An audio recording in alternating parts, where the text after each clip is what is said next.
Bonjour, bienvenue sur la chaîne La vérité qui blesse ou pas.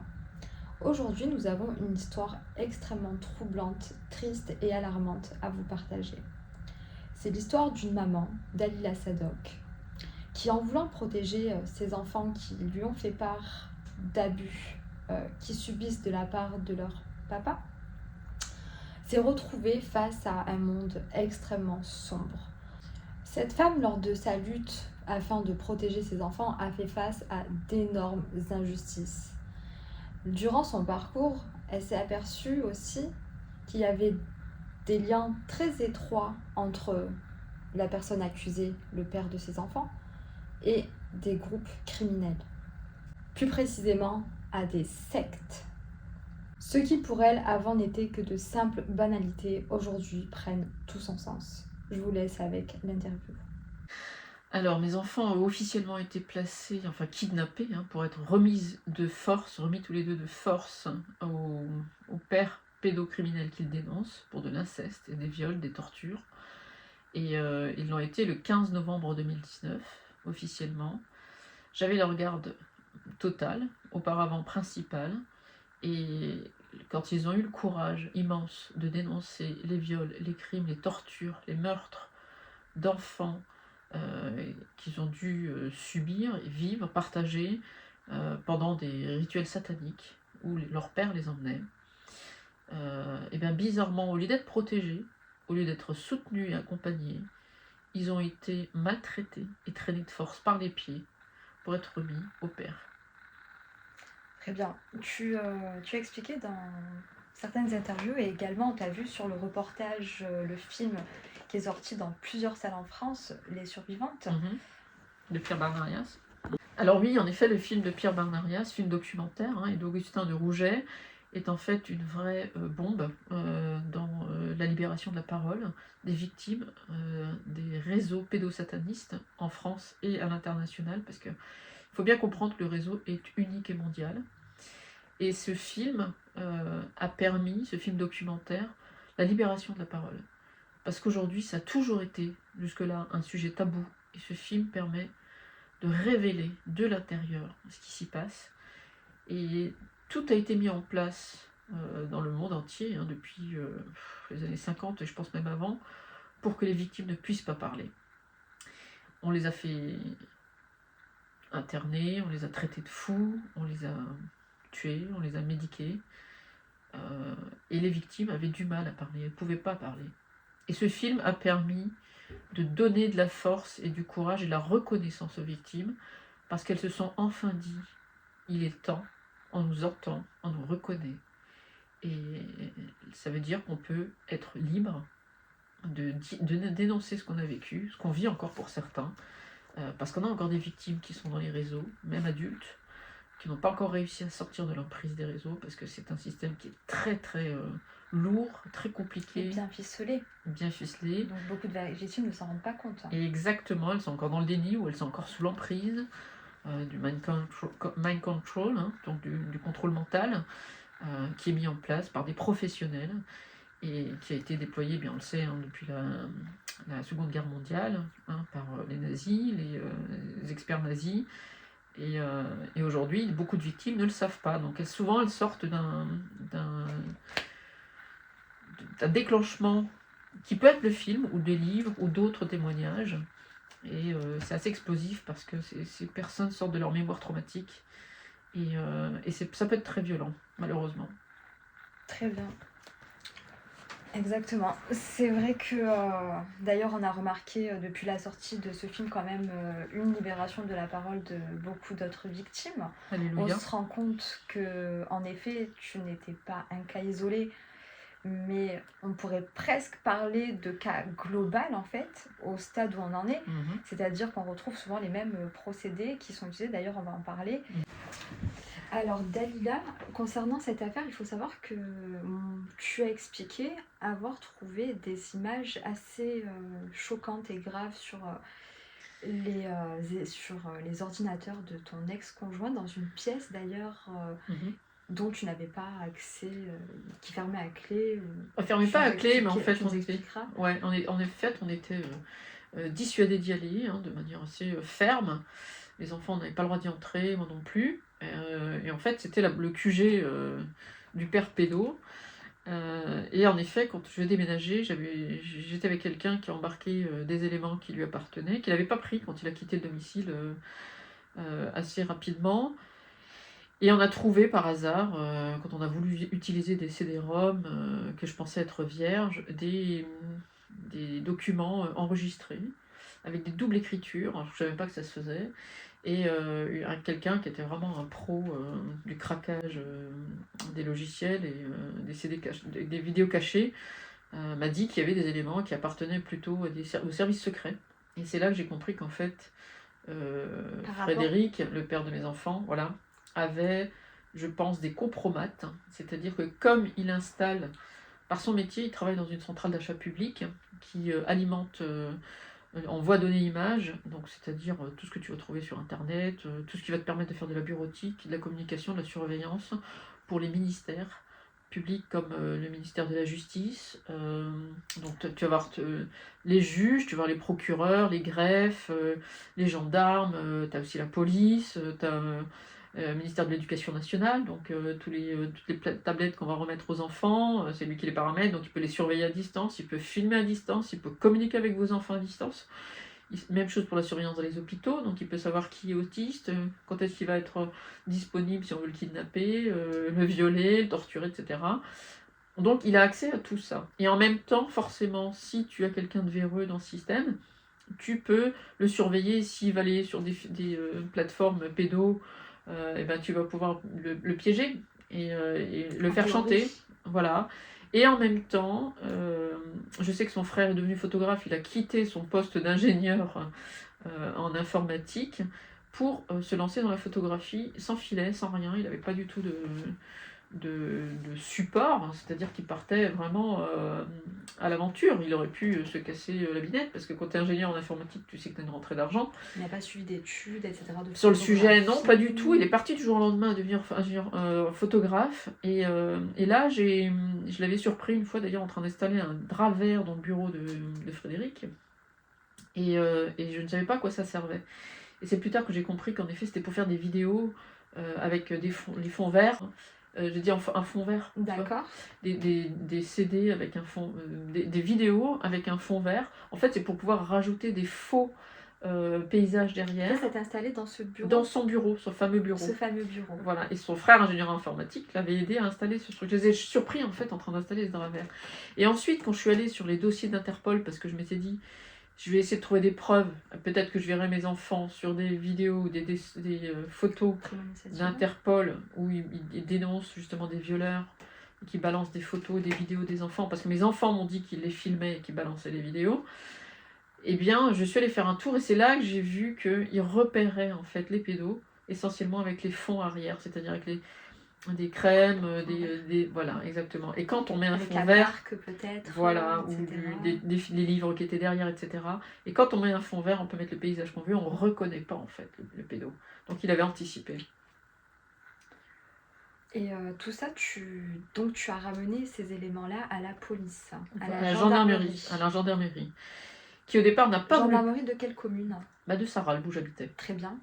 Donc à 600 km de chez le criminel. Et bizarrement, ils n'ont pas voulu prendre les pièces. Donc il a fallu que j'insiste, mon avocat a insisté pour que je les force à prendre ces éléments. C'est assez surprenant quand même. Et parce que comme les enfants avaient dénoncé des enregistrements et des vidéos et des partages de vidéos, il était évident que normalement les gendarmes auraient dû aller faire une perquisition, à minima. Étant donné qu'on avait déjà énormément d'éléments, les enfants ont quand même dévoilé des choses très graves qu'un enfant ne peut pas inventer et qui ont été confirmées par un expert judiciaire spécialisé qui a dit en effet que les enfants vivaient des choses très graves et qu'il fallait couper tout contact avec le père. Et bizarrement, ils n'ont pas voulu prendre les éléments. Donc j'ai dû le voyer, je suis passée par une pré-plainte en ligne qui a forcé les gendarmes à me recevoir et à récupérer ces pièces. Exactement. Donc j'ai cette historique, j'ai en effet cette plainte où on veut bien que l'origine est la pré-plainte. Et bizarrement, ils m'ont dit qu'ils n'avaient rien pu trouver sur les éléments parce qu'à Metz, puisque c'était la cellule de Metz qui était censée faire cette expertise des pièces, ils étaient trop peu nombreux et ils n'avaient pas les compétences pour pouvoir étudier le contenu de ces pièces. Juste que, bizarrement, la personne qui m'avait aidé à lire ces CD, elle s'est retrouvée à un moment en train de nous dire qu'elle était harcelée, qu'elle était suivie, qu'elle était piratée. Alors j'avais pas compris à À l'époque. la suite, après t'avoir aidé. Hein. Voilà, après m'avoir aidé. Et donc voilà, elle vivait du harcèlement. Et quelques temps plus tard, elle a été internée. Et je sais pas ce qu'elle est devenue cette personne, mais je pense qu'il a été ciblé parce que justement il était devenu dangereux, puisque c'était un témoin. Il a potentiellement subi ce qu'on appelle du gang stalking. Hein. Donc le gang stalking, c'est le harcèlement en bande organisée. Et donc ils ont fini du coup par prendre les éléments, mais ne pas les exploiter concrètement. Alors c'est ce qu'ils me disent, mais je pense qu'ils les ont exploités. Pourquoi? Parce qu'ils sont revenus me voir. Et ils m'ont demandé de leur remettre les copies de ces DVD. Et alors j'ai pas compris. Ils m'ont dit, ben c'est simple, comme on n'a pas réussi à lire les originaux, on va certainement pouvoir lire les copies, ce qui est une aberration évidemment. Et il faut savoir qu'en début d'année 2025, contrairement à ce que disait justement la gendarmerie de Sarral, la cellule de cybercriminalité à Metz est beaucoup plus développée que ce qu'ils disent, puisqu'ils ont été à l'origine de l'arrestation d'un réseau pédo sur le net, justement, qui était étendu sur toute la France avec des notables. Donc la cellule de Metz travaille bel et bien, et elle arrête bel et bien des pédos. Donc je pense que c'est bel et bien la gendarmerie de Sarral et le procureur de Sarreguemines qui empêchent justement la protection des enfants. Finalement, ils ont les moyens pour stopper des réseaux entiers. Complètement. Très bien. Alors, malgré ça, malgré les éléments, la juge a été informée de ces éléments? Bien sûr, parce que je les ai mis en fait. C'est-à-dire que quand on fait une conclusion, une sorte de dossier qu'on remet au juge pour pouvoir protéger ses enfants, en soutenant la parole des enfants, on ramène des éléments, des preuves notables. Donc ça va être des expertises psy qui prouvent que les enfants avaient bel et bien des troubles depuis la naissance, que je les faisais suivre sans savoir quelles étaient les origines, qui se sont confirmées quand ils ont libéré leur parole, que j'ai un dossier médical qui prouve que les enfants avaient bel et bien des MST, des infections urinaires pour ma fille, qui sont des vrais symptômes de viol et d'abus sexuels. Que mon fils avait des hémorragies anales, etc., et les troubles du sommeil. Et malheureusement, tous ces éléments que j'amène, et j'en passe, et même des déclarations directes. Complètement, de témoins, etc., de dessins, de vidéos. J'ai même des vidéos, attends, tiens bien, où mes enfants, chez le pédo, en vacances chez lui, me disent au téléphone les viols qu'ils subissent. Donc on ne peut pas dire que c'est moi qui les incite, puisqu'ils sont à côté de lui, et c'est lui qui essaie de les faire taire. Il raconte qu'ils viennent de vivre dans la nuit chez lui. Je veux dire, t'es gendarme, on te demande pas de faire une grosse enquête. Là, t'as du flagrant délit. Bah, t'arrêtes le pédo. Ça se fait pas. En France, ça se fait pas. Nos enfants ne sont pas protégés. Ou ça se fait pour les mauvaises personnes, quand les personnes, justement... Enfin, ils le font à tort, quoi. Moi, je dirais plutôt qu'aujourd'hui, le système en place, il est téléguidé dans les plus hautes instances par un groupe mondial, qu'on peut appeler des sionistes, une cabale, qui est lancée contre nos enfants et contre la population mondiale, et qui sont téléguidés par l'OMS, par l'ONU, etc. Et tu verras que EVARS, par exemple, c'est un programme, d'abord EVRAS et ensuite EVARS, voilà, qui ont été téléguidés par l'OMS à l'époque, l'Organisation mondiale de la santé, qui chinte le système de la santé français, c'est-à-dire qui prend le pouvoir sur notre organisation personnelle nationale française, et qui nous impose de former nos enfants à l'acceptation de la sexualité dès l'âge de 4 ans. Donc tu comprends que derrière, tout le monde suit. Les institutions ont été également téléguidées. Elle a eu des ordres pour que justement les pédos ne soient plus condamnés. Et ce programme, il est travaillé quand même depuis de très longues années. Exactement. Il n'est pas arrivé en un claquement. Exactement. On a été nombreux à les dénoncer, avec la loi de Chiappa, avec l'abaissement de l'âge de consentement, avec aujourd'hui, on voit bien qu'à l'école, c'est devenu normal, on a même des bouquins, il y en a même un site internet qui s'appelle On s'exprime, où on apprend carrément des positions, la sodomie aux enfants, la fellation. Enfin, c'est abject. Les enfants qui sont rentrés traumatisés de ces cours. Voilà, exactement. Qui doivent être suivis maintenant pendant des années suite au traumatisme. Voilà, avec des enseignements par des tiers qu'on ne connaît pas, qui viennent seuls en présence de nos enfants et qui ont même des enfants subi des viols pendant ces cours. On a même des Et à enfants la suite aussi de ces cours où d'autres enfants entre eux, dans les cours de Exactement, récréation, et c'est devenu normal. s'agressent sexuellement. Voilà, et hier, je sais plus où j'étais, et j'ai vu une pub. Pour la première fois, ça fait longtemps que je regarde plus la télé. Ah oui, j'étais à l'hôtel. Et le soir, j'allume la télé rapidement et je tombe sur une pub. Et tu sais, des adolescents qui discutent et ça parle. Ils ont 10 ans, 12 ans, 14 ans. Ils parlent de sexualité en parlant de sodomie, de je suis outré. Ça passe à la télé aujourd'hui.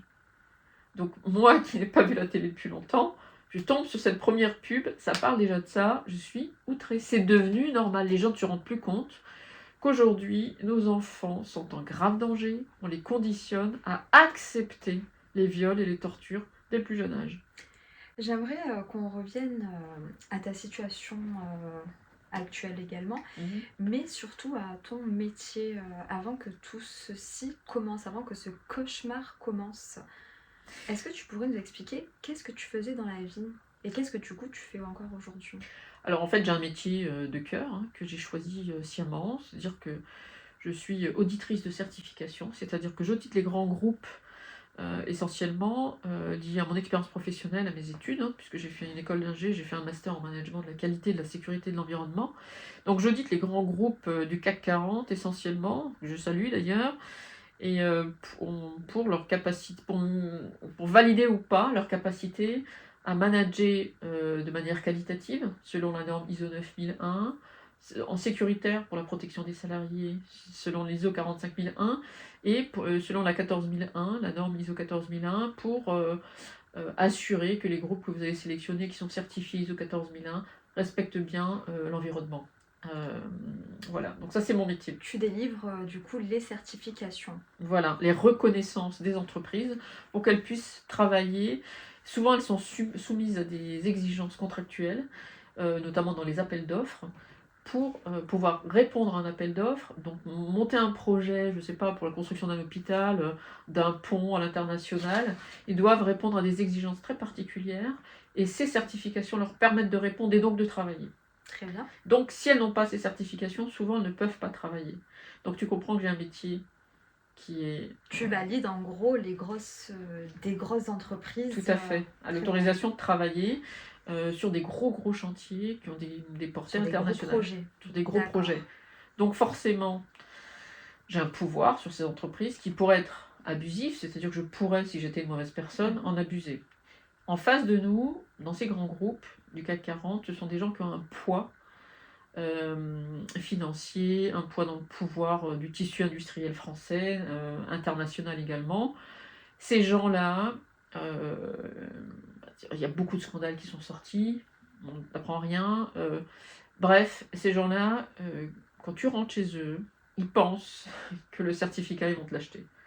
Que quand ils vont faire appel à toi, tu vas leur le remettre, et que tu as plutôt intérêt à te taire, parce que sinon, tu vas subir des pressions. Donc, ou on va, dans un premier temps, on va essayer de t'acheter, d'une manière ou d'une autre, avec des valises d'argent, avec des voitures, avec une maison, etc. Et si tu cèdes pas, c'est-à-dire que si tu restes intègre, et on n'est pas nombreux dans le métier, mais moi au moins, je peux dire que je le suis, et j'en suis fière d'ailleurs, même si ça me coûte très cher. Je suis intègre, je peux me regarder dans un miroir, parce que moi je me bats pour la sécurité des personnes, c'est-à-dire que quand je vois des situations à risque, où j'ai du personnel, j'ai même retiré les certificats des grands groupes qui se reconnaîtront parce que justement ils mettaient en insécurité leur personnel.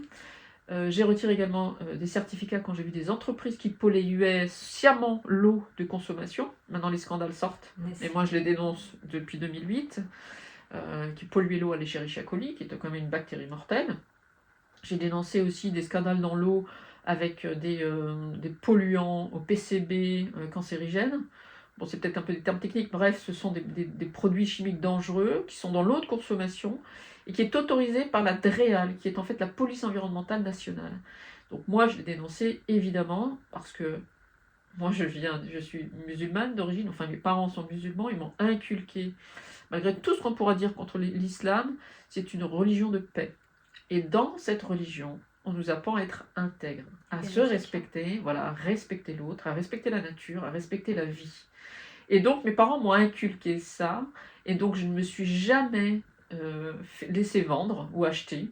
jamais. Donc j'ai toujours gardé mon intégrité, mais ça m'a coûté cher, ça me coûte encore cher, puisqu'aujourd'hui, je pense que si j'ai perdu la garde de mes enfants, c'est parce qu'en face, je suis face à Mais un d'ailleurs, réseau franc-mac. justement, tu es tombé, tu as dû aller vérifier la certification pour une entreprise. C'était en quelle année cette entreprise-là qui était du coup régie par, enfin qui était en tout cas financée par la même entreprise qui a CERN, qui s'occupe des portails. Bon, moi j'avais entendu ça d'une amie suisse qui avait un portail énergétique à CERN, etc. Et toi, il me semble que tu es tombée sur cette entreprise à une certaine année avant que tout ce cauchemar commence. C'était en quelle année? Alors, ça devait être dans les années 2009, c'était avant la naissance de ma fille, donc peut-être en 2009-2010, où je suis tombée sur un projet en auditant un grand groupe, un grand cabinet d'ingénierie. En 2010. Ouais, ça devait être en 2009-2010, et je suis tombée en effet par hasard sur un projet qui était financé par le CERN, où justement on demandait de dimensionner un projet d'installation, une sorte de ville souterraine, à moins 7 niveaux de mémoire, et qui était justement financée par le CERN, alors que cette installation était posée en France, non pas où se trouve actuellement le premier anneau de l'accélérateur de particules du CERN, et le second projet non plus, hein, qui va être plus grand et qui va aussi empiéter sur la France, mais je parle vraiment du nord-est de la France, où un projet souterrain de moins 7 niveaux a été dimensionné au profit du CERN. Et officiellement, on t'a expliqué que ce projet, c'était quoi?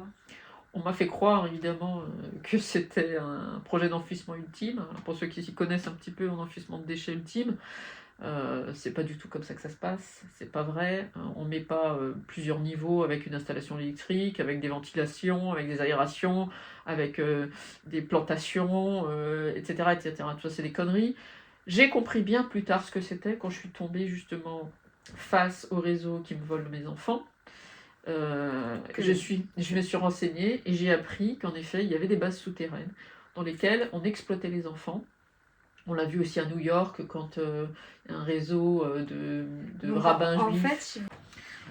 En fait, concernant ces projets-là, c'est un projet qui a été initié, demandé par une entreprise, donc le CERN, qui a demandé à ce grand groupe de cabinet d'ingé de lui dimensionner un projet souterrain dans lequel il avait apparemment, certainement, parce que quand on fouille un petit peu, on voit que le CERN est plutôt financeur de projets de génie génétique, d'hybridation, il y a du réseau là-dedans.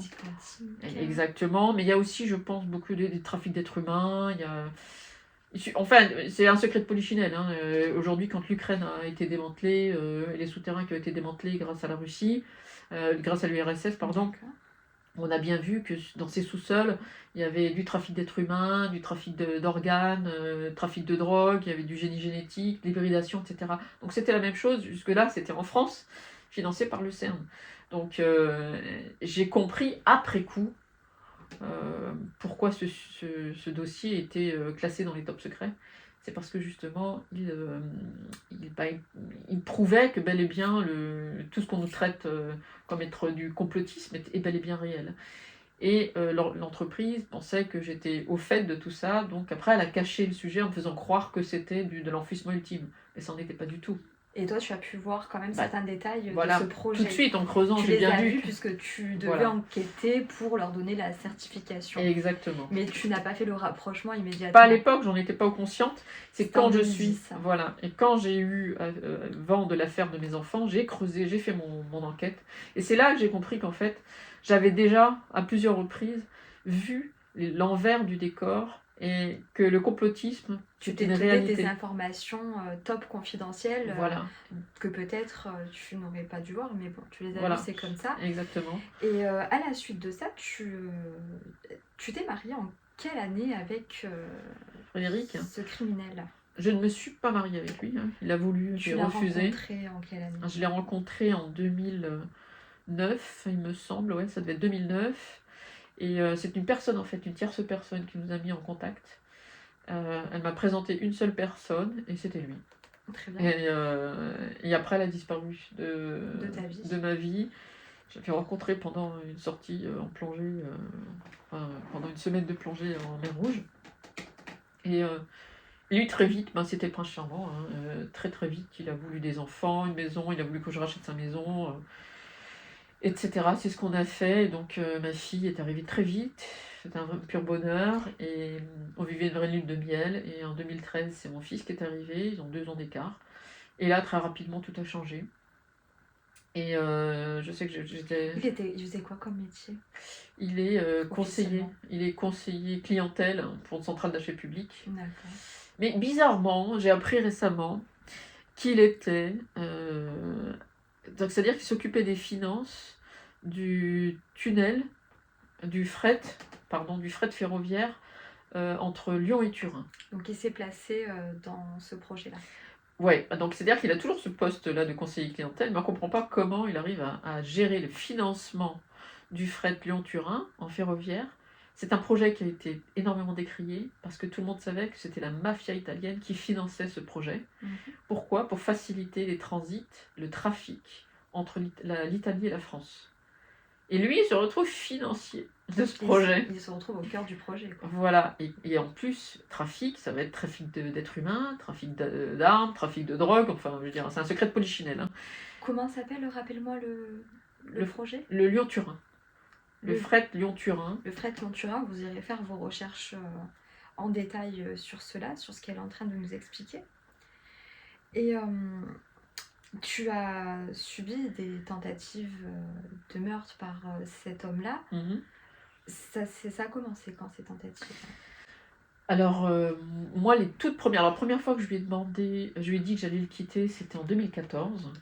Et là, j'ai commencé à avoir des empoisonnements. J'ai commencé à vivre... j'étais la seule à vivre des empoisonnements, alors que des grosses intoxications alimentaires, parce que j'ai pris pour des intoxications. La même chose. Voilà, on mangeait ensemble, c'est moi qui cuisinais, on mangeait la même chose.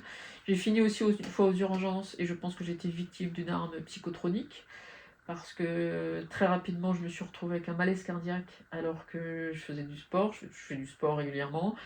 Et aux urgences, ils n'ont pas compris, parce que vu l'état de mon cœur, ils ne comprenaient pas comment j'avais pu faire une hémiplégie avec tous les symptômes d'un problème cardiaque. Donc ils m'ont gardé 48 heures, ils m'ont dit ça doit être ou des médicaments ou autre chose, mais en tout cas on ne voit pas l'origine. Et ça a disparu, et après ça, j'ai vécu des tentatives de meurtre physique. Je devais déménager de la maison en juin 2015. Et dans le même mois, j'ai vécu 3 tentatives. Non, je devais déménager en juillet 2015. Et en juin 2015, j'ai vécu 3 tentatives de meurtre dans le même mois. Et la 3e, j'ai porté plainte. Et la personne est allée en prison. Mais que 4 mois, alors qu'elle était déjà en sursis pour des crimes. Et d'après les gendarmes, il n'était pas là pour me violer parce que c'était pas en un jogging, mais bel et bien pour me tuer, qu'il était missionné. Et contre toute attente, il n'a fait que 4 mois de préventive parce qu'il s'était échappé. Et au lieu de faire au moins 20 ans de prison, puisqu'il était en sursis, il n'a fait que 4 mois de préventif. Donc là, on comprend que le réseau est encore derrière. Il va sûrement avoir une meilleure vie qu'avant. Oh, sans aucun doute. Très bien. Donc toi, Dalila, malgré tout ce que tu as subi, tu as décidé de quand même continuer à t'exprimer, à dénoncer cette énorme injustice que tu es en train de vivre, encore aujourd'hui. Et... est-ce que tu as eu des nouvelles procédures en cours? Alors oui, en effet, j'ai eu l'avantage, alors c'est un droit, d'avoir une audition libre pour répondre à la convocation de la juge d'instruction qui a réouvert la plainte pénale pour laquelle je me suis portée partie civile de viol sur mes enfants. Le 9 septembre de cette année, donc en 2025, et elle démarre une enquête, enfin une première enquête, pour mes enfants qui sont prisonniers de la secte et de leur père pédo depuis 6 ans, sans le moindre soutien. J'ai demandé un suivi psychologique qui m'a été refusé par la juge Anne Schmitt, par le JAF, donc juge des affaires familiales Olivier Soulet, qui se trouvent tous les deux à Grenoble, et Anne Schmitt a été promue vice-présidente du tribunal de Chambéry une fois que j'ai donné son nom. Et tu as demandé un suivi psychiatrique pour tes enfants. Bien sûr, puisqu'ils ont été arrachés de l'école avec une violence extrême depuis 2019, et les enfants qui avaient assisté à la scène de violence, eux, ont ouvert une cellule psychologique juste pour ceux qui observaient la scène. Et cette juge, Madame Anne Schmitt, s'est permis de dire que mes enfants allaient très bien, et pour me prouver qu'ils allaient très bien, elle est allée voir un psychologue à Grenoble, à qui elle a demandé ce qu'il fallait de rédiger une petite attestation pour le père de mes enfants. Et comment je le sais, ça? Très simple, ma fille m'a dit en visite médiatisée, et je pense que c'est pour ça que je n'ai plus le droit de les voir, que pendant qu'elle était dans la salle d'attente pour aller faire cette fameuse attestation avec le père et son frère chez ce fameux psychologue, sort du bureau la juge des enfants avec le psy. La juge des enfants sort du bureau du psy qui a fait la seule et unique attestation pour dire que mes enfants allaient bien. Alors je demande à cette juge pourquoi elle se retrouve dans le bureau du seul juge qui a vu mes enfants depuis du premier seul psy, et elle me dit mais attendez, moi aussi j'ai besoin d'un suivi psy. Ah ouais, donc en plus il n'y a pas de conflit d'intérêt là-dedans, non? Non, non, elle n'est pas venue inciter le psy. Donc c'est ça la collusion, c'est ça un réseau, hein, donc à proprement parler. Déjà, même que des psychologues, des fois, ne vont pas faire la même famille par souci d'intérêt. Alors ça, en plus, je peux vous le prouver. Pourquoi? Parce que j'ai enregistré cette audience que j'ai partagée sur les réseaux sociaux, et vous verrez la réponse de cette fameuse juge qui dit que elle ne comprend pas ce que j'insinue. Est-ce que j'insinue qu'il y a collusion? Évidemment que j'insinue qu'il y a collusion. Mais c'est à elle de se poser les questions. Qu'est-ce qu'elle attend pour porter plainte? Parce que j'ai diffusé cette vidéo. Hein? Qu'est-ce qu'elle attend? En tout cas, elle me reproche à moi, justement, d'être dans une maman aliénante. Elle sort le fameux syndrome d'aliénation parentale, avec la manipulation des enfants, de ma part, et que j'aurais besoin d'un suivi psychologique parce que je ne suis pas en capacité apparemment de m'occuper de mes enfants. Mais elle, qui se dit être juge, elle me dit qu'elle sort du cabinet d'un psy, parce qu'elle a des problèmes psy. Mais c'est quoi sa capacité à être juge, cette dame-là? C'est quoi sa capacité à être juge si elle va voir un psy? Il y a quelqu'un qui se pose la question sur sa santé mentale? Bon, on sait très bien que l'État l'a manipulée. Oui. Qu'est-ce que tu aurais à nous dire pour peut-être aider des personnes qui sont dans cette même situation? Quels seraient les signes qui leur montreraient qu'ils sont en train de subir justement un acharnement en bande organisée? Moi, je dirais très simplement que ceux qui ne sont pas signataires des réseaux FM sataniques français, si vos enfants parlent, vous êtes en danger. Vous êtes en danger, vos enfants sont en danger. Donc prenez vos précautions. Avant d'aller porter plainte, renseignez-vous. Quand un enfant parle, déjà, on le croit. On est un être humain, sain, fiable, et puis surtout, on est une référence pour son enfant. On le soutient, on l'écoute, on l'épaule, on l'aime. Donc un enfant qui parle, c'est pas un enfant. Donc je rappelle qu'un enfant qui parle, qui a le courage de parler, qui dénonce des horreurs qu'on ne peut pas inventer, c'est un héros. On le soutient, on l'aime, on l'accompagne, on le protège, autant quand on est parent que quand on est la gendarmerie, quand on est un juge, quand on est un avocat. Donc je vous demande de prendre vos responsabilités parce que vous êtes tous aujourd'hui, en votre âme et conscience, responsables de ce que vous faites. Quand vous condamnez un enfant en le remettant à son bourreau, en le traitant de menteur, vous êtes des criminels. Donc à bon entendeur, prenez vos responsabilités, soyez des êtres humains dignes de ce nom et protégez nos enfants. Merci.